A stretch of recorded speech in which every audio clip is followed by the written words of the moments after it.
Hello friends, welcome to our YouTube channel study our life. तो friends, आज से आपका स्टार्ट हो रहा है बिहार अवर निरीक्षक के लिए जो है आपका प्रैक्टिस सेट, जो कि बिहार एसआई का जो आपका आया है फॉर्म, सहायक उत्पाद अवर का, पुलिस अवर वाला हो, वन पदाधिकारी, मध्य निषेध, निबंधन और अनुमंडल अग्निशामक पदाधिकारी का, उससे रिलेटेड ये आपका प्रैक्टिस सेट है, जो कि आपको ये सभी एग्ज़ाम के लिए इम्पोर्टेंट है। और इसमें जो है टोटल 15 प्रैक्टिस सेट दिए गए हैं। तो हम इस प्रैक्टिस सेट का जो है मास्टर वीडियो भी करेंगे, लेकिन साथ में फ़िलहाल आज से हम कंटिन्यू इसका एक प्रैक्टिस सेट डेली करेंगे। तो आज हम प्रैक्टिस सेट नंबर 1 करेंगे। उसके बाद आप लोग कमेंट करके बताइएगा कि आप लोगों को इसका मास्टर वीडियो अगर प्रोवाइड करवा दिया जाए वो बेटर होगा या फिर आप लोगों को डेली चाहिए होगा। ठीक है, तो चलिए हम स्टार्ट करते हैं। और इसका PDF भी हम आपको अपने चैनल पे दे देंगे। और सबसे अच्छा चीज़ ये है कि इस बुक का कि बहुत सारे स्टूडेंट का कमेंट होता है कि बिहार दरोगा का जो प्रैक्टिस सेट होता है उसका इंग्लिश में लाइए। तो ये बाइलैंग्वेज है, आप लोग दोनों हिंदी और इंग्लिश दोनों वाले जो हैं वो सेट लगा सकते हैं। ठीक है, तो चलिए हम स्टार्ट करते हैं पहले प्रश्न से। और पहला सेट है, पहला प्रश्न है। तो पहला प्रश्न दिया हुआ है कि प्रागैतिहासिक काल के पहले युग को क्या कहा जाता था। What is the first era of pre historic period called. यानी कि प्रागैतिहासिक काल के पहले युग को क्या कहा जाता था। नवपाषाणिक युग यानी कि नियोलिथिक एज, मेटल एज यानी धातु युग, या फिर चाल्कोलिथिक एज यानी ताम्रपाषाण युग, पैलियोलिथिक एज यानी पुरापाषाण काल। तो इसका करेक्ट आंसर जो आपका हो जाएगा वो पुरापाषाण काल यानी कि पैलियोलिथिक एज हो जाएगा करेक्ट आंसर। प्रागैतिहासिक काल के पहले युग को पुरापाषाण काल कहा जाता है। पुरापाषाण काल की अगर हम बात करें तो पुरापाषाण काल प्रागैतिहासिक युग का वह समय है जब मानव ने पत्थर के औजार बनाना सबसे पहले आरंभ किया था। और ये जो है यह काल आधुनिक काल से 25 से लेके 20 लाख साल पूर्व से लेके 12,000 साल पूर्व तक माना जाता है। और इस दौरान मानव इतिहास का 99% जो है वो विकास हुआ था। तो इसका आंसर आपका हो जाएगा पुरापाषाण काल। अगला प्रश्न है क्वेश्चन नंबर 2। जैनियों द्वारा अपने पवित्र ग्रंथ के लिए सामूहिक रूप से किस शब्द का प्रयोग किया जाता है। A collective term used by the Jain for their sacred books इन। तो इस प्रश्न का आंसर हो जाएगा ऑप्शन नंबर जो बी हो जाएगा करेक्ट आंसर, अंग। अंग जो है जैनियों द्वारा अपने पवित्र ग्रंथों के लिए सामूहिक रूप से अंग शब्द का प्रयोग किया जाता है। जैनियों द्वारा अपने पवित्र ग्रंथों के लिए सामूहिक रूप से जैन आगम, जिसको वो आगम यानी एक आगम क्या है, साहित्य है, शब्द का प्रयोग किया जाता है। और इसके अंतर्गत 12 अंग, 12 उपांग, 6 छेद सूत्र जिसको बोलते हैं छेद सूत्र, 4 मूल सूत्र, 10 प्रकीर्णक, 2 चूलिका सूत्र, नंदी सूत्र एवं अनुयोग द्वारा सम्मिलित किया जाता है। अंगों एवं उपांगों पर जो भाष्य लिखे गए हैं वो निर्युक्त, चूर्ण एवं टीका कहलाते हैं। इसीलिए आंसर जो हो जाएगा वो अंग करेक्ट हो जाएगा। अगला प्रश्न है क्वेश्चन नंबर 3। अशोक का जौगर शिलालेख किस राज्य में अवस्थित है। तो अशोक का जो जौगर शिलालेख है यह अवस्थित है उड़ीसा राज्य में। जौगर उड़ीसा राज्य के गंजाम, कहाँ पे, गंजाम जिले में अवस्थित है।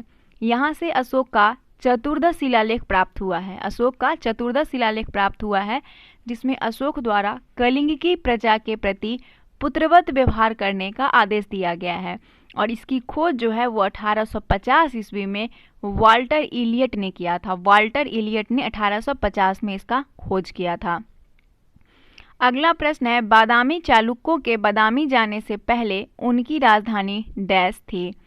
प्रश्न का आंसर है ऑप्शन नंबर डी, एहोल। बादामी चालुक्यों के बादामी जाने से पहले उनकी राजधानी एहोल थी। बादामी चालुक्यों के बादामी जाने से पहले उनकी राजधानी एहोल थी। और यह मालप्रभा नदी के तट पर सांस्कृतिक दृष्टि से चालुक्यों के लिए महत्वपूर्ण राजधानी थी, चालुक्यों के लिए। अगला प्रश्न है क्वेश्चन नंबर 5। 5 नंबर क्वेश्चन है कि चंगेज खान के अधीन मंगोलों ने किसके शासनकाल में भारत पर आक्रमण किया। तो इस प्रश्न का आंसर है इल्तुतमिश। दिल्ली सल्तनत के गुलाम वंशी शासक, दिल्ली सल्तनत का गुलाम वंशी शासक था इल्तुतमिश। और इसी के शासनकाल में 1211 ईस्वी में मंगोल शासक चंगेज खान, जिसको तैमूचिन ने भी कहा जाता है, चंगेज खान को दूसरा नाम तैमूचिन भी है, इसने गोबी के रेगिस्तान के समस्त बर्बर जातियों को अपना नेतृत्व में संगठित कर चीन, तुर्किस्तान, मध्य एशिया और पारसिया को हराकर उसने पारसिया ईरान के शासक जलालुद्दीन मोहम्मद ख्वारिज शाह, क्या नाम था जो ईरान के शासक थे, जलालुद्दीन मोहम्मद ख्वारिज शाह का संपूर्ण साम्राज्य को नष्ट कर दिया। तो ऑप्शन जो है वो सी करेक्ट हो जाएगा। छठा नंबर प्रश्न है, 15वीं शताब्दी में डैश शहर के सबसे महत्वपूर्ण विवरणों में से एक का जिक्र अब्दुल रज्जाक शमरकंदी से प्राप्त होता है। तो इस प्रश्न का आंसर है विजयनगर। फारसी यात्री व राजदूत अब्दुल रज्जाक, जिसका समय था 1443 से लेकर 1444 तक इसका समय था, ने देवराय द्वितीय के शासनकाल में विजयनगर साम्राज्य की यात्रा की थी और विजयनगर के बारे में यह लिखता है कि मैंने पूरे विश्व में इसके समान दूसरा शहर न देखा न सुना है। ये जो है विजयनगर के बारे में लिखा था किसने, देवराय द्वितीय के शासनकाल में विजयनगर साम्राज्य की यात्रा किया था और अब्दुल रज्जाक, और बताया था कि मैंने पूरे विश्व में इसके समान दूसरा शहर न देखा न सुना। ये अब्दुल रज्जाक का स्टेटमेंट था विजयनगर साम्राज्य को लेके। अगला प्रश्न है, भारत में पुर्तगाल शासन को समाप्त करने वाले इंस्ट्रूमेंट ऑफ सरेंडर पर डैश को हस्ताक्षर किया गया था। तो ऑप्शन देखते हैं, ऑप्शन क्या कह रहा है 7 नंबर प्रश्न का। इस प्रश्न का आंसर हो जाएगा, भारत में पुर्तगाली शासन को समाप्त करने वाले इंस्ट्रूमेंट ऑफ सरेंडर पर 19 दिसंबर 1961 को हस्ताक्षर किया गया था। 19 दिसंबर 1961 को गोवा को पुर्तगाली शासन से स्वतंत्र कराने के लिए गोवा को 1955 से 300 सत्याग्रहियों ने अहिंसक आंदोलन शुरू किया था और ये सत्याग्रही जनमत संग्रह को मांग कर रहे थे, जो गोवा के पुर्तगाली शासन से स्वतंत्र कराने के लिए थे। इसलिए आंसर क्या हो गया, ऑप्शन ए करेक्ट हो गया। 19 दिसंबर 1961 को भारत में पुर्तगाली शासन को समाप्त करने वाले इंस्ट्रूमेंट ऑफ सरेंडर पर हस्ताक्षर किया गया। 8 नंबर प्रश्न है कि वर्ष 1854 में भारत की पहली कपास मिल की स्थापना कताई मिल के रूप में डैश में की गई थी। तो इस प्रश्न का आंसर है आपका ऑप्शन नंबर ए, बम्बई में की गई थी। वर्ष 1854 में भारत की पहली कपास मिल की स्थापना कताई मिल के रूप में बम्बई में की गई थी। भारतीय उद्योग में सूती वस्त्र पहला उद्योग था जिसमें भारतीयों द्वारा पूंजी लगाई गई थी और इसी के कारण भारत में आधुनिक स्तर की प्रथम सूती मिल सन 1818 में कोलकाता के निकट फोर्ट ग्लस्टर में लगाई गई थी, किंतु ये क्या हुआ कि तुरंत ही ये बंद हो गया था। फिर द्वितीय मिल मुंबई में कवास जी एंडावर द्वारा सन 1853 में और Bombay spinning and weaving company के नाम से लगाई गई थी 1853 में, और यहीं से भारत में आधुनिक सूती वस्त्र उद्योग की नींव पड़ी थी। और स्वतंत्रता के समय भारत में 394 सूती मिल थे। ठीक है, तो आपसे जो क्वेश्चन पूछा गया है कि 1854 में किसी कपास मिल की स्थापना नहीं हुई थी, तो इसका निकटतम उत्तर आप देखेंगे तो वो हो जाएगा बम्बई। ऑप्शन नंबर इसका जो है ये करेक्ट हो गया। ठीक है, आगे देखते हैं। तो ध्यान रखिएगा कि 1854 में स्थापना नहीं हुआ था किसी का, 1853 में हुआ था। उसके अकॉर्डिंग नियरेस्ट अकॉर्डिंग से आंसर आपका यही हो गया है ना। अगला प्रश्न है 9 नंबर, बहावी आंदोलन का मुख्य उद्देश्य क्या था। तो बहावी आंदोलन का जो मुख्य उद्देश्य था, बहावी आंदोलन की बात करें तो 1828 से प्रारंभ होकर 1888 तक चला था बहावी आंदोलन, और इसके प्रवर्तक थे सैयद अहमद इसके प्रवर्तक थे। इस आंदोलन का मुख्य केंद्र पटना था। पटना के विलायत अली और इनायत अली इस आंदोलन के प्रमुख नायक थे, और ये आंदोलन मूल रूप से मुस्लिम सुधारवादी आंदोलन था।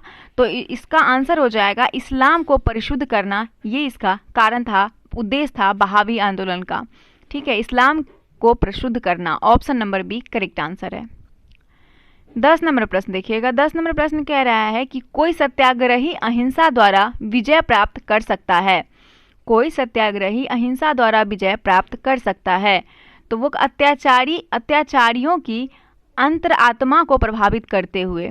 अहिंसा का अर्थ क्या होता है? हिंसा ना करना, जैसे कि कोई मारपीट ना करना, यही होता है अहिंसा। हिंसा ना करना अर्थात किसी भी प्राणी को तन से हो, कर्म से, वचन से, वाणी से नुकसान नहीं पहुंचाना, यही इसका अर्थ होता है।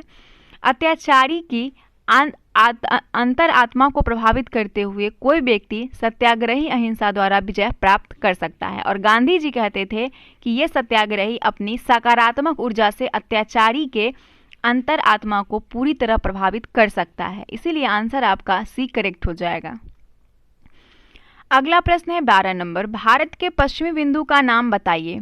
तो भारत के पश्चिमी बिंदु, भारत का उत्तरी गोलार्ध में जो है 8 डिग्री 4 मिनट से लेके 37 डिग्री 6 मिनट उत्तरी अक्षांश और 68 डिग्री 7 मिनट से लेके 97 डिग्री 25 मिनट पूर्वी देशांतर के मध्य स्थित है अपना भारत।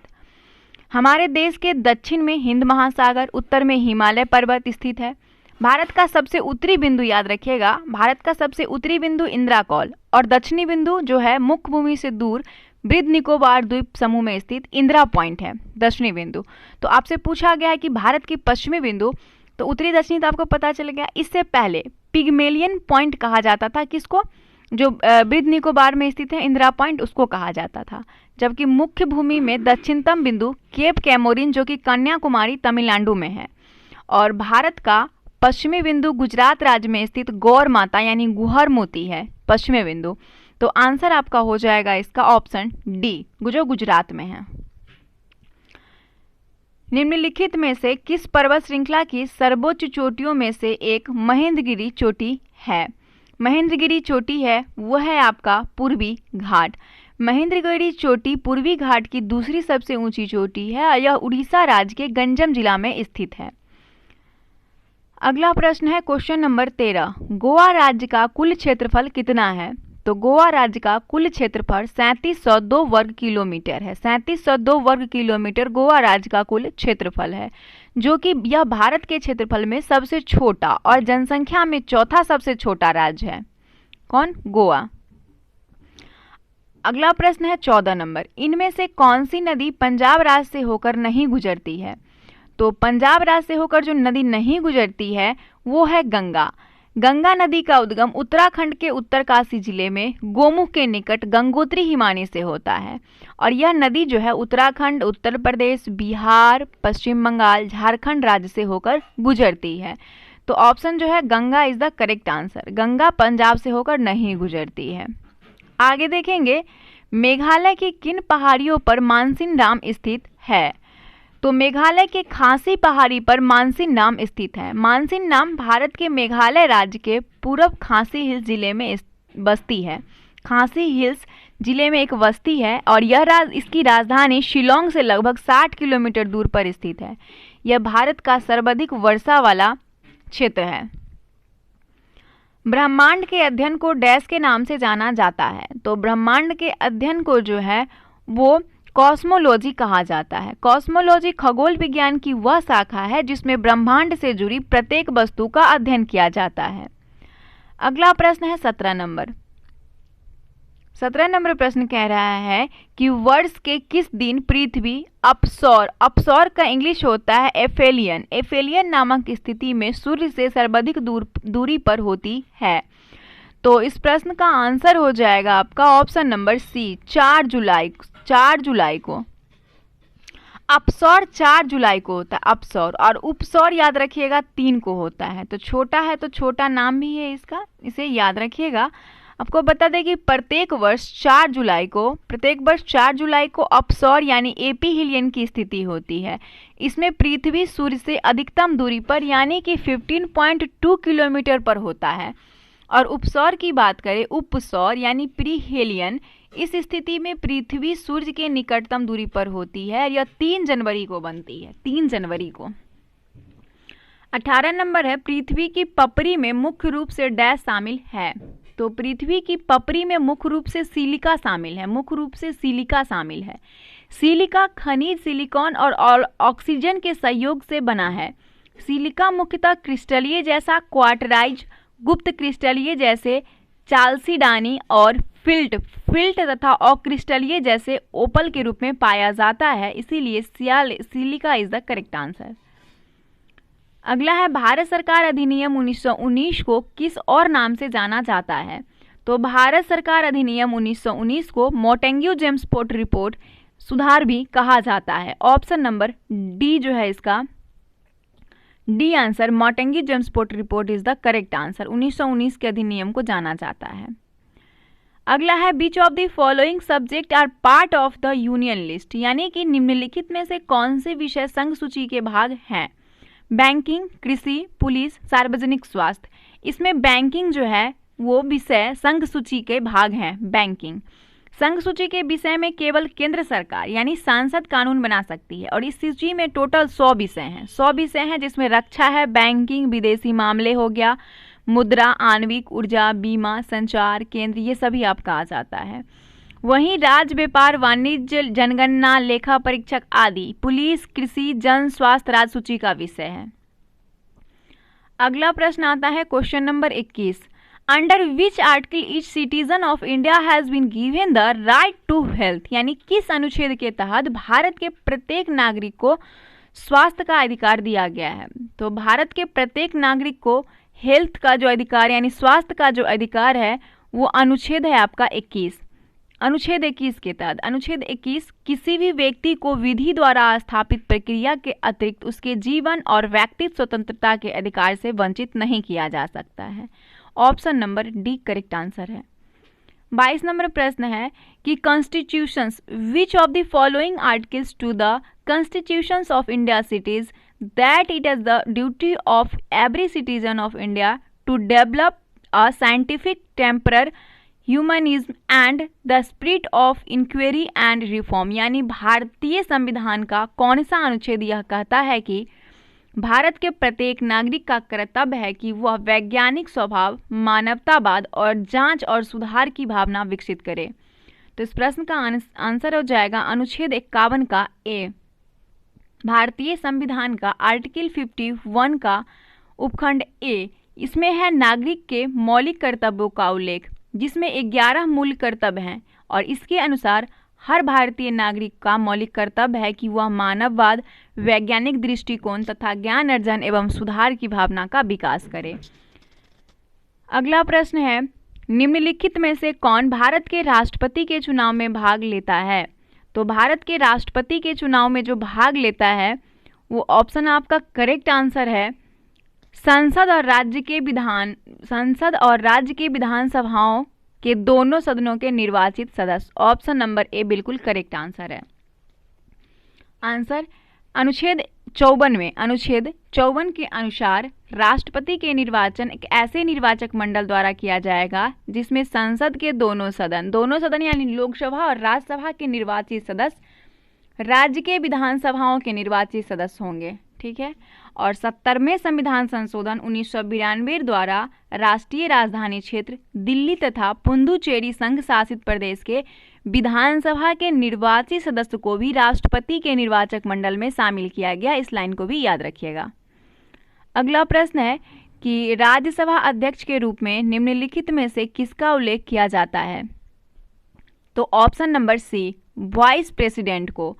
राज्यसभा भारतीय संसद का अस्थायी सदन है। राज्यसभा भारतीय संसद का अस्थायी सदन है जिसके अध्यक्ष या सभापति पद को भारत का उपराष्ट्रपति सुशोभित करता है। राज्यसभा के सदस्यों की संख्या अधिकतम 250 हो सकती है, जबकि वर्तमान में इनकी संख्या 245 है। इनमें से 12 सदस्य राष्ट्रपति द्वारा मनोनीत किए जाते हैं, तो उपराष्ट्रपति इसका करेक्ट आंसर हो जाएगा। निम्नलिखित में लोकसभा की शक्ति कौन सी है? तो लोकसभा की शक्ति है संविधान में संशोधन कर सकती है। संविधान का भाग 20 के अनुच्छेद 368 के तहत संसद को संविधान एवं इसकी व्यवस्था में संशोधन की शक्ति प्रदान की गई है। ठीक है, तो ऑप्शन ए करेक्ट आंसर हो गया। 26 देखिए, निम्नलिखित में कौन द्विसदनात्मक विधायिका वाला प्रांत नहीं है? द्विसदनात्मक विधायिका वाला प्रांत नहीं है, वो है आपका गुजरात।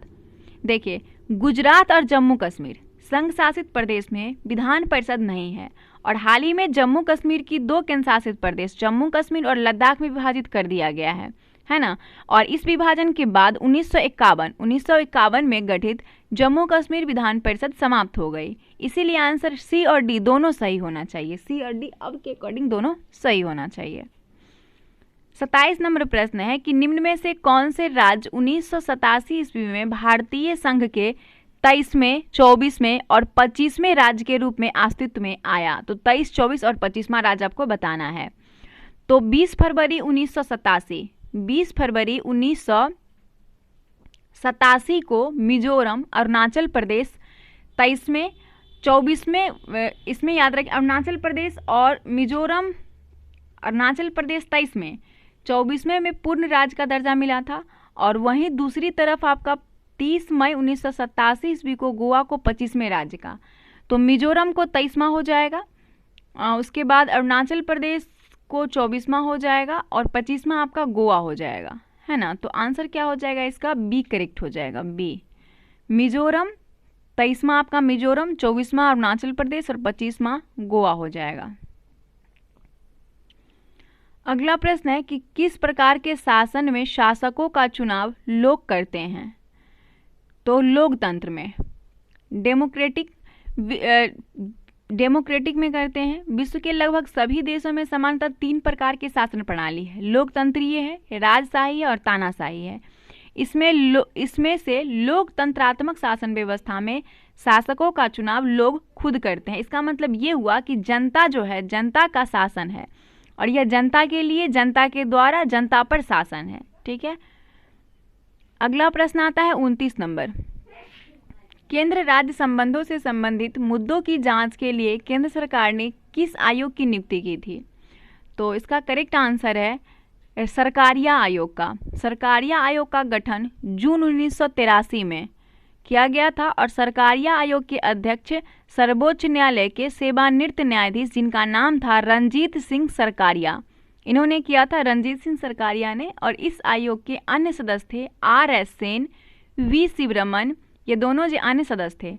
और इसका कार्य भारत के केंद्र राज्य संबंधों से संबंधित मुद्दों की जांच और उनके बीच शक्ति संतुलन पर अपनी स्तुति देना था। और ये रिपोर्ट दिया था 1987 में, ये अपनी रिपोर्ट प्रस्तुत किया था 1987 में। आगे प्रश्न है 30 नंबर। 6 से 14 साल के बच्चों को शिक्षा का मौलिक अधिकार प्रदान करने वाले मुफ्त और अनिवार्य शिक्षा का अधिकार यानी RTI अधिनियम को किस वर्ष स्वीकृति मिली? तो RTI अधिनियम को स्वीकृति 2009 में मिली है। अगस्त 2009 में भारत की संसद से निःशुल्क व अनिवार्य शिक्षा का अधिकार एक्ट पारित किया गया, जो अप्रैल 2010 से पूरे देश में लागू हो गया। अगला है भारतीय राजनीतिक पार्टी CPIM का पूरा नाम क्या है? तो CPI भारतीय कम्युनिस्ट पार्टी, यही ना इसका फुल फॉर्म है, भारतीय communist party. Option number D, communist party of India. M से हो जाएगा आपका मार्क्सवादी। ऑप्शन नंबर जो है वो करेक्ट हो जाएगा। का विभाजन के बाद, भारतीय कम्युनिस्ट पार्टी के विभाजन के बाद कम्युनिस्ट पार्टी ऑफ इंडिया मार्क्सवादी का गठन 7 नवंबर 1964 को हुआ था और वर्तमान में इस पार्टी के महासचिव सीताराम येचुरी है। येचुरी इनका नाम है, येचुरी। और इसका चुनाव चिन्ह हंसिया और हथौड़ा है। इस पार्टी के संस्थापक ज्योति बसु एवं EMS नबूद्रीपाद हैं। अगला प्रश्न है निम्नलिखित में से चीन का राष्ट्रीय पक्षी कौन सा है? चीन का राष्ट्रीय पक्षी है लाल मुकुट वाली क्रेन। Option number B. वहीं आपका जो ऑस्ट्रेलिया का क्या है? ऑस्ट्रेलिया का एमू है, एमू ऑस्ट्रेलिया का पक्षी है। जापान का ग्रीन पिसेंट है, न्यूजीलैंड का कीवी है, भारत का भारतीय मोर, कनाडा का ग्रे जय है, ग्रे जय। 33 नंबर प्रश्न है कि एडविन लुटियंस और हर्बर्ट वेकार 2 आर्किटेक्ट हैं जिन्हें डैश शहर का डिजाइन करने के लिए श्रेय दिया जाता है। तो ऑप्शन नंबर डी, दिल्ली, नई दिल्ली। एडविन लुटियंस और हर्बर्ट वेकर 2 आर्किटेक्ट हैं जिन्हें नई दिल्ली शहर का डिजाइन तैयार करने का श्रेय दिया जाता है। अगला प्रश्न है, पाकिस्तान के खिलाफ कारगिल युद्ध किस वर्ष शुरू हुआ? तो पाकिस्तान के खिलाफ कारगिल युद्ध 1999 में शुरू हुआ। कारगिल युद्ध भारत और पाकिस्तान के बीच मई जुलाई 1999 में कश्मीर के कारगिल जिले में हुआ था और इस युद्ध में भारत विजय हुई थी। अगला प्रश्न है कि निम्न में से कौन सा कथन श्री राजगोपालाचारी के बारे में सत्य नहीं है? तो श्री राजगोपालाचारी के बारे में सत्य नहीं है, वो कांग्रेस के वरिष्ठ नेता थे। उसके बाद है, वह पद्मश्री पुरस्कार पाने वाले व्यक्ति थे। नेक्स्ट है, वह स्वतंत्र पार्टी के संस्थापक थे। और चौथा ऑप्शन है, वह भारत के गवर्नर जनरल बनने वाले पहले भारतीय थे। तो इसमें से जो सही नहीं है वो पूछा गया है, तो सही नहीं होगा कि वह पद्मश्री पुरस्कार पाने वाले व्यक्ति थे, ये सही नहीं है। श्री राजगोपालाचारी को भारत रत्न पाने वाले दूसरे व्यक्ति थे, ना कि इन्हें पद्मश्री। ठीक है, उन्हें राजा जी के नाम से भी जाना जाता था और वह स्वतंत्र भारत के द्वितीय गवर्नर जनरल और प्रथम भारतीय गवर्नर जनरल भी थे। अगला प्रश्न है कि अपनी स्वतंत्रता के पहले बांग्लादेश का एक हिस्सा था। तो अपनी स्वतंत्रता से पहले बांग्लादेश का हिस्सा जो था वो था पाकिस्तान। 1947 में भारत के विभाजन के समय बांग्लादेश को पूर्वी पाकिस्तान के नाम से और पाकिस्तान का पूर्वी भाग घोषित किया गया। पश्चिमी पाकिस्तान, जो कि वर्तमान पाकिस्तान है, की तत्कालीन सरकार के अन्याय के विरुद्ध 16 दिसंबर 1971 ईस्वी को भारत के सहयोग से एक रक्त रंजित युद्ध के बाद स्वाधीन राष्ट्र बांग्लादेश का उद्भव हुआ और इसकी राजधानी ढाका है, जबकि यहाँ की मुद्रा टाका है, टाका। अगला प्रश्न है, खुला बाजार कार्यवाही से क्या तात्पर्य है? खुला बाजार कार्यवाही से तात्पर्य है कि भारतीय रिजर्व बैंक द्वारा सरकारिया प्रतिभूतियों की खरीद और बिक्री। खुले बाजार का परिचालन किसी केंद्रीय बैंक द्वारा तरलता अनुपात को बनाए रखने के लिए सबसे सरल मौद्रिक नीति मानी जाती है और इस प्रक्रिया के तहत केंद्रीय बैंक अन्य बैंक या वित्तीय संस्थानों से प्रतिभूति की खरीद एवं बिक्री कर सकता है। इसकी अवधि निश्चित होती है और इस कार्यवाही के द्वारा यदि केंद्रीय बैंक बाजार में तरलता यानी कि मुद्रा बढ़ना चाहता है तो वह अन्य बैंकों एवं वित्तीय संस्थानों से प्रतिभूति खरीदा है, जिसके बदले प्रचलित मुद्रा बैंकों को प्राप्त होती है और बाजार में पर्याप्त मुद्रा की आपूर्ति होती है। उसी तरह जो है यदि मुद्रा आपूर्ति को कम करता है तो केंद्रीय बैंक प्रतिभूति बेचता है और नकदी मुद्रा को वापस लेता है। अगला प्रश्न है कि जनगणना 2011 के अनुसार केरल के बाद किस राज्य की साक्षरता दर अधिकतम है? तो इसका आंसर है आपका मिजोरम की। 2011 के जनगणना के अनुसार देश की साक्षरता में वृद्धि हुई है। जनगणना 2011 के अनुसार भारत में कुल साक्षरता 74.0% है, जिसमें पुरुष साक्षरता 82.14% है, महिला 65.46% है और सबसे ज़्यादा केरल राज्य का है, 93.91% साक्षरता दर है। और तो प्रथम केरल है और दूसरा आपका मिजोरम है, यहाँ पे 91.58% जो है साक्षरता दर है। अगला प्रश्न आता है क्वेश्चन नंबर 39, भारत में राष्ट्रीय खाद्य सुरक्षा अधिनियम निम्न में से किस वर्ष अधिनियमित किया गया था? तो आंसर हो जाएगा आपका ऑप्शन नंबर ए 2013 में। संसद द्वारा पारित राष्ट्रीय खाद्य सुरक्षा अधिनियम 2013 10 दिसंबर 2013 को अधिसूचित किया गया था। उद्देश्य क्या था? एक गरिमापूर्ण जीवन जीने के लिए लोगों को वांछनीय मूल्य पर अच्छी गुणवत्ता की खाद्यान्न की पर्याप्त मात्रा उपलब्ध कराते हुए उन्हें मानव जीवन चक्र की दृष्टिकोण में खाद्य और पोषणिक सुरक्षा प्रदान करना, ये इसका उद्देश्य था।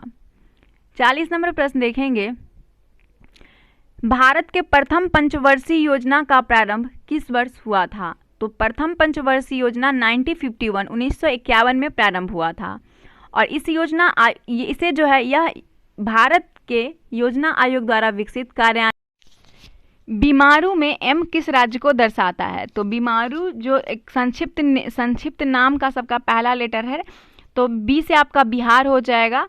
इसमें बीमारू में BI से बिहार हो जाएगा, M से मध्य प्रदेश है, A से आपका याद रखिएगा A से कुछ नहीं है, R से आपका राजस्थान है, A से मध्य प्रदेश है, R से आपका राजस्थान और U से उत्तर प्रदेश है। ठीक है, तो इसमें M जो हो जाएगा वो मध्य प्रदेश को बताता है। Option number C correct answer है। भारतीय रिजर्व बैंक की स्थापना 1 अप्रैल 1935 को निम्न प्रावधानों के अनुसार की गई थी। तो इसका आंसर है भारतीय रिजर्व बैंक अधिनियम 1934 के तहत भारतीय रिजर्व बैंक की स्थापना अप्रैल 1, 1935 को भारतीय रिजर्व बैंक अधिनियम 1934 के अनुसार की गई थी। अगला प्रश्न है आयात पर कर निम्नलिखित में किसका उदाहरण है? तो आयात पर कर जो उदाहरण हो जाएगा, ये उदाहरण है आपका व्यापार अवरोध का। जब किसी एक देश द्वारा विश्व के किसी भी देश के साथ बिना किसी प्रशुल्क या गैर प्रशुल्क के व्यापार किया जाता है, उसे मुक्त यानी स्वतंत्र व्यापार की अवस्था कहते हैं। आंसर आपका trade barrier is the correct answer हो जाएगा।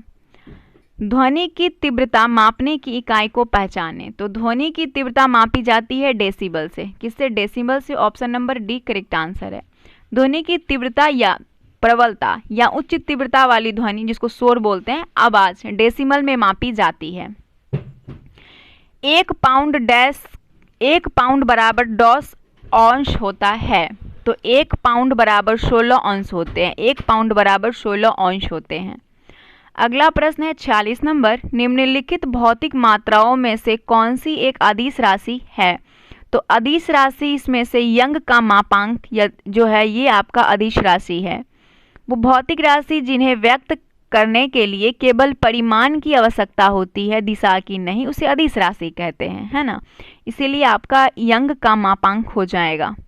47 नंबर प्रश्न है कि लोलक द्वारा एक दोलन पूरा करने के लिए गए समय को क्या कहते हैं?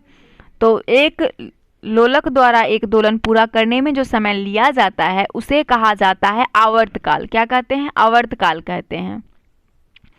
नेक्स्ट प्रश्न है 48 नंबर, एक ताजे अंडे को नमक के पानी में डालने पर क्या होता है? तो एक ताजे अंडे को नमक के पानी में डालने पर डूब जाता है लेकिन तली में नहीं जाता है। Option number B correct answer है। डूब जाता है लेकिन तली में नहीं जाता है। आकाश का रंग नीला दिखाई पड़ता है क्योंकि वायुमंडल में नीले रंग का प्रकाश दूसरे रंगों की तुलना में अधिक डैश होती है। तो आकाश का रंग नीला दिखाई देता है क्योंकि वायुमंडल में नीले रंग का प्रकाश दूसरे रंगों की तुलना में अधिक प्रकीर्णित होती है। Option number D is the correct answer. 50 number प्रश्न है, निम्न में कौन सा तत्व एक उपधातु है? तो tin, bismuth, phosphorus, silicon. Silicon is the correct answer. Silicon वो तत्व जिनमें धातु तथा उपधातु दोनों के गुण पाए जाते हैं उसको हम लोग मेटालॉइड कहते हैं, यानी उपधातु कहते हैं। और उपधातु में आपका बोरॉन हो जाएगा, सिलिकॉन हो जाएगा, germanium, antimony, arsenic, tellurium, polonium, astatine, सभी जो है ये उपधातु है। तो सिलिकॉन उपधातु का आंसर हो जाएगा। नीला लिटमस पेपर अम्लीय घोल के संपर्क में डैश हो जाता है। तो लिटमस एक प्रकृति सूचक है और यह पानी में घुलनशील भी होता है। इसे लाइकेन नामक पौधे से प्राप्त किया जाता है। अम्ल नीले रंग के लिटमस पेपर को अम्ल जो है वो नीले लिटमस को लाल कर देता है, लेकिन क्षार जो है वो लाल लिटमस पेपर को नीला कर देता है। आंसर आपका जो है वो करेक्ट हो जाएगा ए, रेड। नीला लिटमस पेपर घोल के संपर्क में लाल हो जाता है। सबसे दुर्लभ तत्व कौन है? तो सबसे दुर्लभ तत्व हो जाएगा आपका स्टेटिन। स्टेटिन जो है वो सबसे दुर्लभ तत्व है। स्टेटिन भूपरत में सबसे कम मात्रा में पाए जाने वाला तत्व है और यह दुर्लभ तत्व है। हमारे पीरियडिक टेबल में जो है, पीरियडिक टेबल का एक रेडियो सक्रिय तत्व है जो अत्यंत ही अस्थायी होता है और इसे AT से प्रदर्शित किया जाता है। इसका जो परमाणु संख्या होता है वो 85 होता है और यह ठोस अधातु में सबसे भारी तत्व है। हाइड्रोजन पेरोक्साइड का साधारण नाम क्या है? तो हाइड्रोजन पेरोक्साइड का जो साधारण नाम हो जाएगा वो हो जाएगा आपका बेकिंग सोडा। क्या हो जाएगा? Baking soda. 54 नंबर प्रश्न है कि कौन सा रासायनिक सिद्धांत यह प्रतिपादित करता है कि कार्बन डाइऑक्साइड की घुलनशीलता बढ़ाने के लिए शीतल पेय और सोडा की बोतलों को उच्च दाब पर सील किया जाता है? तो ये हेनरी का सिद्धांत। हेनरी का सिद्धांत यह प्रतिपादित करता है कि कार्बन डाइऑक्साइड की घुलनशीलता बढ़ाने के लिए शीतल पेय और सोडा की बोतलों को उच्च दाब पर सील किया जाता है। अगला प्रश्न आता है 55 नंबर प्रश्न है कि निम्नलिखित में कौन सा पदार्थ काले और सफ़ेद फोटोग्राफी में प्रयोग किया जाता है। तो काले और सफ़ेद फोटोग्राफी में प्रयोग किया जाता है वो है आपका सिल्वर ब्रोमाइड। नेक्स्ट प्रश्न है 56 नंबर, निम्नलिखित में कौन कार्बोलिक अम्ल के नाम से जाना जाता है। तो कार्बोलिक अम्ल के नाम से फिनॉल को जाना जाता है। फिनॉल वस्तुतः कार्बनिक यौगिक की एक श्रेणी का नाम है। इसका प्रथम सदस्य फिनॉल या कार्बोलिक अम्ल है। फिनॉल का आविष्कार सर्वप्रथम रुंगे इनका नाम था, रुंगे के द्वारा 1834 में हुआ था। मछलियों के वैज्ञानिक अध्ययन को क्या कहा जाता है। तो मछलियों के वैज्ञानिक अध्ययन को इक्यूथियोलॉजी कहा जाता है। इक्यूथियोलॉजी। मृदा के अध्ययन को पेडोलॉजी कहते हैं। सर्पों के अध्ययन को ऑफियोलॉजी कहते हैं और काष्ठीय पौधे के अध्ययन को डेंट्रोलॉजी कहते हैं। नेक्स्ट प्रश्न है, प्राणी संघ के प्राणियों को सामान्यतः स्पॉन्ज कहते हैं और यह लवणीय और असममित होते हैं। तो इसका आंसर है पॉरीफेरा। पॉरीफेरा संघ के प्राणियों को सामान्यतः स्पंज भी कहते हैं और यह लवणीय और असममित होते हैं। यह प्रायः झीलों एवं समुद्रों में पत्थरों से चिपके हुए मिलते हैं। कीटों में स्थित श्वसन अंग का नाम है। तो कीटों में स्थित श्वसन अंग का नाम श्वास नली होता है। कीट के शरीर में श्वास नली एक महत्वपूर्ण भाग है और श्वास नली की आंतरिक सतह पर कुछ विशेष कोशिका की परत होती है जिनसे श्लेष्म रिश्ता रहता है। क्या रिश्ता रहता है? श्लेष्म जो है वो रिश्ता रहता है। अगला प्रश्न है, निम्नलिखित में किस परजीवी के कारण गिनी कृमि रोग होता है। गिनी कृमि रोग होता है। आंसर है आपका ट्रैकेंकुलस मेडिनोसिस। गिनी रोग का कारण ट्रैकेंकुलस मेडिनोसिस परजीवी कृमि है। ठीक है। अगला प्रश्न है, बल्लम काली बोट रेस। बल्लम काली बोट रेस किस राज्य में आयोजित किया जाता है। बल्लम काली बोट रेस जो है यह आयोजित किया जाता है आपका केरल राज्य में। बल्लम काली बोट रेस केरल राज्य का पारंपरिक त्यौहार है और ये रेस पारंपरिक रस्म है। पंबा नदी में होने वाला यह आयोजन वास्तव में ओणम त्यौहार का एक भाग होता है। ओणम के दिन ये मनाया जाता है। अगला प्रश्न है, झिझिया नृत्य की उत्पत्ति भारत के डैश राज्य में हुई थी। तो झिझिया नृत्य की जो उत्पत्ति हुई थी वो हुआ था कहाँ पे? बिहार में। बिहार राज्य में झिझिया उत्तर भारत में मिथिला क्षेत्र बिहार का एक प्रमुख सांस्कृतिक नृत्य है। नेक्स्ट प्रश्न है क्वेश्चन नंबर 63 नंबर क्वेश्चन है 63 नंबर प्रश्न है कि भारतीय संगीत वाद्य यंत्र शवावादनी किस प्रकार का वाद्य यंत्र है। तो शवावादनी जो है यह एक हारमोनियम इसी को इंग्लिश में कहते हैं हारमोनियम, एक संगीत वाद्य यंत्र है। ऑप्शन नंबर वी वायुवाद्य है। क्या है? वायुवाद्य, जिसमें वायु प्रवाह किया जाता है और भिन्न चपटी स्वर पटलों को दबाने से अलग अलग सुर की ध्वनियां निकलती है। इसमें हवा का बहाव पैरों, घुटनों एवं हाथों के जरिए किया जाता है। हालांकि भारतीय उपमहाद्वीप में इस्तेमाल होने वाले हारमोनियम में हाथों का प्रयोग ही ज़्यादा होता है और हारमोनियम का आविष्कार यूरोप में किया गया था। अगला प्रश्न है, भारतीय नृत्य रूपों का उदाहरण निम्न में से किसमें मिलता है। तो option number B Natyashastra. Natyashastra एक प्राचीन ग्रंथ है जिसमें नाट्य कला के विभिन्न पहलुओं और नाट्य सिद्धांतों का विस्तृत वर्णन किया गया है और भरत मुनि 3री शताब्दी ईसा पूर्व में नाट्यशास्त्र का रचना किए थे। ये प्रश्न पूछा गया है, रेलवे में ये प्रश्न पूछा है, याद रखिएगा। रेलवे का पूछा गया प्रश्न है और आपसे ये शायद एसएससी में भी पूछा है प्रश्न। उसके बाद है, भारत में गुड गवर्नेंस डे किसके जन्मदिन पर मनाया जाता है। तो भारत में गुड गवर्नेंस डे जो मनाया जाता है ये सुशासन दिवस में अटल बिहारी वाजपेयी के जन्मदिन को सुशासन दिवस भारत में प्रतिवर्ष पूर्व प्रधानमंत्री अटल बिहारी वाजपेयी की जयंती पर 25 दिसंबर को मनाया जाता है। 25 दिसंबर को। 1903 में भौतिकी का नोबेल पुरस्कार जीतने वाली पहली महिला कौन थी। तो 1903 में भौतिकी का नोबेल पुरस्कार जीतने वाली पहली महिला थी जिसका नाम था मैरी क्यूरी। क्या नाम था? Marie Curie. अगला प्रश्न है 67 नंबर प्रश्न है कि निम्नलिखित में कौन सा देश विश्व व्यापार संगठन का सदस्य नहीं है। तो विश्व व्यापार संगठन सदस्य नहीं है वो हो जाएगा आपका ईरान।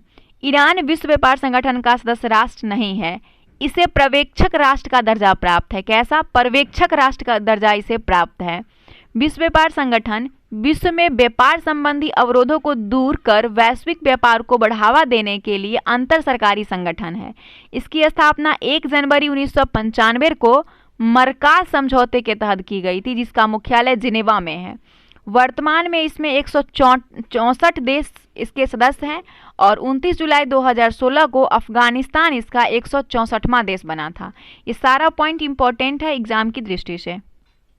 MBA का पूर्ण रूप बताइए। तो MBA का फुल फॉर्म पूछा गया है, तो MBM है, सॉरी MBA नहीं है, सॉरी ABM लिखा हुआ है। ABM का पूर्ण रूप पूछा गया है, तो ABM का जो फुल फॉर्म है वो हो जाएगा anti ballistic missile. Anti ballistic missile इसका फुल फॉर्म है। 69 नंबर प्रश्न है कि शुष्क वन अनुसंधान संस्थान डैश में स्थित है। तो शुष्क वन अनुसंधान संस्थान जोधपुर जिले में स्थित है, राजस्थान के जोधपुर जिले में। 70 नंबर प्रश्न है डैश को गोल्डन सिटी के नाम से जाना जाता है। तो गोल्डन सिटी के नाम से जाना जाता है जैसलमेर को। जैसलमेर को भारत की गोल्डन सिटी के नाम से जाना जाता है। अगला प्रश्न है महात्मा गांधी का निधन कब हुआ था। तो महात्मा गांधी का मृत्यु, जन्म तो हुआ था 2 अक्टूबर को 1869 में और मृत्यु इनका 30 जनवरी 1948 को हुआ था। 30 जनवरी 1948 को ध्यान रखिए, सॉरी ऑप्शन हो जाएगा इसका बी, 30 जनवरी 1948 को। बचपन बचाओ आंदोलन के संस्थापक कौन थे। तो बचपन बचाओ आंदोलन के संस्थापक कैलाश सत्यार्थी हैं। कौन है? कैलाश सत्यार्थी बचपन बचाओ आंदोलन के संस्थापक। 1980 में बाल श्रम से बच्चों को बचाने के लिए बचपन बचाओ आंदोलन की शुरुआत की गई थी और इस संस्था द्वारा 1997 में राजस्थान में बाल आश्रम की स्थापना भी की गई थी। बचपन बचाओ 1993 में बचपन बचाओ आंदोलन द्वारा प्रथम आंदोलन बाल श्रम के विरुद्ध आयोजित किया गया था। गीत सेठी किस खेल के साथ जुड़े हुए हैं। तो गीत सेठी का संबंध हो जाएगा आपका बिलियर्ड से। गीत सेठी का संबंध बिलियर्ड से है।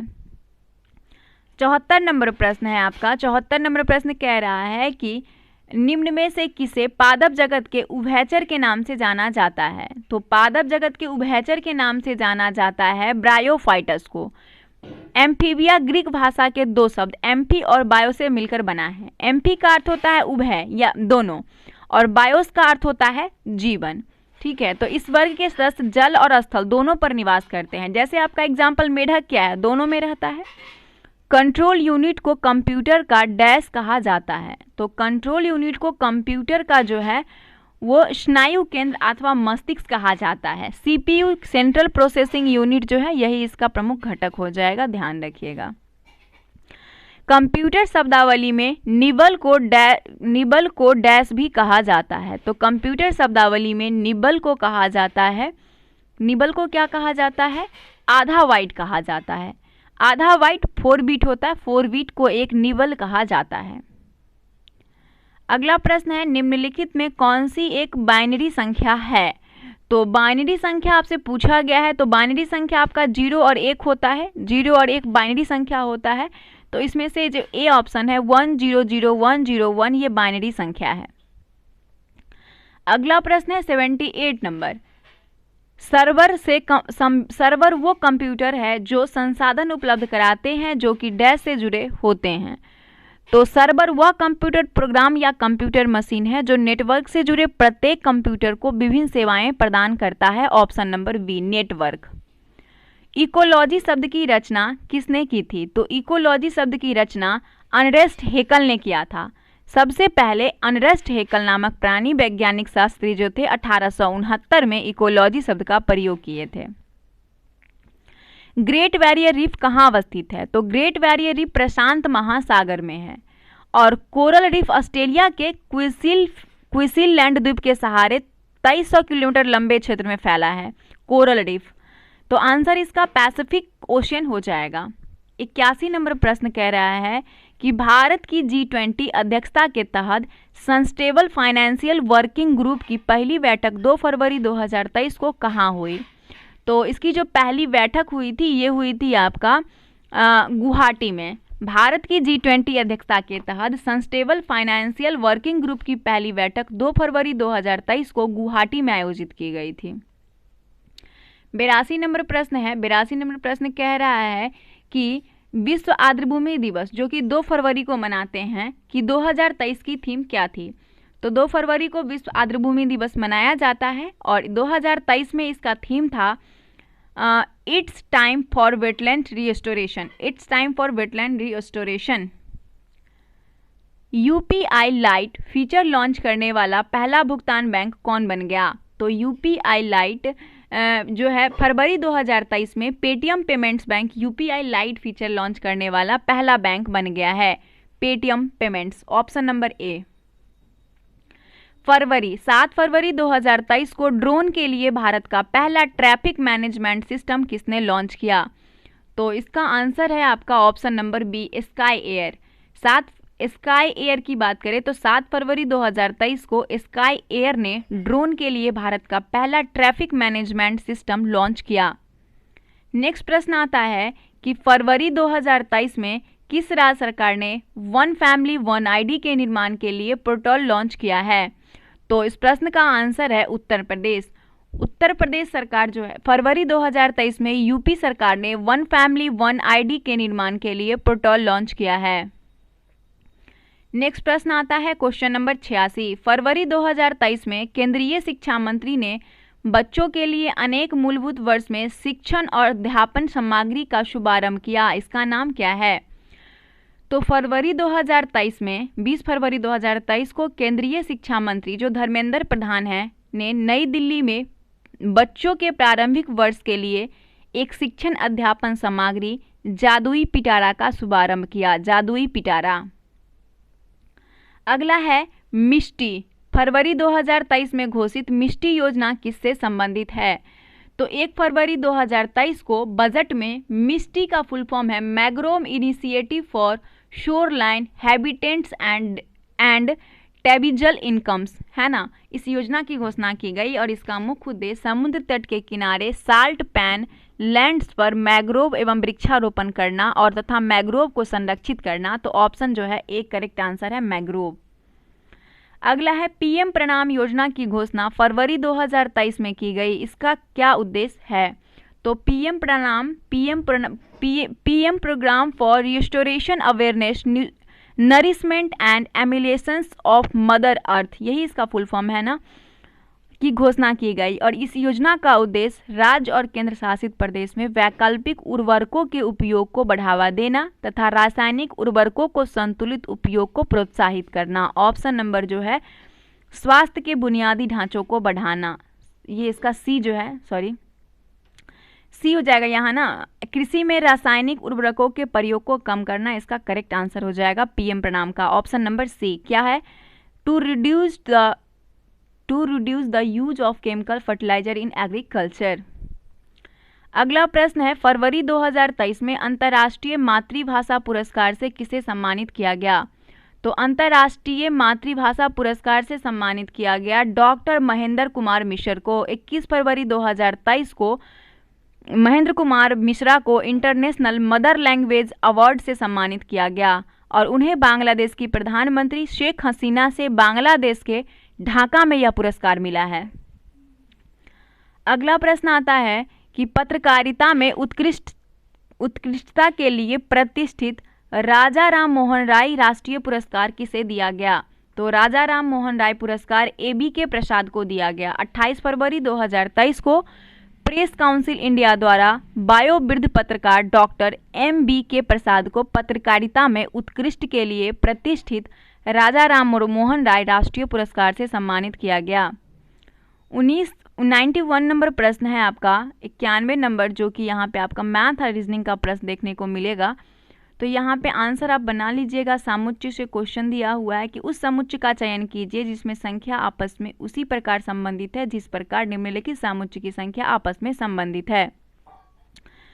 तो इसका आंसर आपका ए हो जाएगा। यहाँ पे देखेंगे, हम आपको बता दें कि देखिए 1 मिनट, 20 6 4 है, तो बताना है कि 20 6 4 ये कैसे हो गया। तो उसी तरीके से आपको यहाँ पे भी बताना है कि कैसे हो जाएगा। देखिए 6 का स्क्वायर फिर 4 का स्क्वायर कीजिएगा तो कितना 36 होगा। 36 में से 16 माइनस कर दीजिएगा, 20 हो जाएगा। इस क्रम में आपको सेम इस समय करके देखना है, तो जो इस क्रम को फॉलो करेगा उसको आंसर कर दीजिएगा। तो ऐसा आंसर ए में आ रहा है। ठीक है, ज़्यादा लंबा करेंगे, एक्सप्लेनेशन ज़्यादा लंबा चला जाएगा। देखिए 92 नंबर प्रश्न आपका रीजनिंग का है, जो कि कोडिंग डिकोडिंग से प्रश्न है। तो ये उल्टा दिया हुआ है, डी हो जाएगा इसका आंसर। देख लीजिएगा आप, डी है इसका आंसर। मैथ रीजनिंग का हम एक्सप्लेनेशन डाल देंगे 10 प्रश्न का, देख लीजिएगा। 93 नंबर प्रश्न का आंसर ए हो जाएगा। 94 नंबर प्रश्न है और इसका आंसर डी हो जाएगा। 95 नंबर प्रश्न का बी हो जाएगा और 96 का जो है वो डी हो जाएगा। 96 नंबर प्रश्न और इसका डी हो जाएगा। 97 का आंसर आपका सी हो जाएगा, इधर दिया हुआ है 97 का सी। 98 नंबर प्रश्न है, 98 नंबर प्रश्न का आंसर ए हो जाएगा और 99 नंबर प्रश्न है, इसका आंसर सी हो जाएगा। 188 और 100 लास्ट प्रश्न है, जिसका आंसर आपका सी हो जाएगा। तो ये जो है YCT का चैप्टर प्रैक्टिस सेट 1 आपका समाप्त हो गया है। उम्मीद करते हैं सेट आपको पसंद आया होगा। पसंद आया तो लाइक कर दीजिएगा, चैनल पर नए हैं सब्सक्राइब कर लीजिएगा। मिलते हैं नेक्स्ट वीडियो के साथ, तब तक के लिए धन्यवाद। जय हिंद, जय भारत।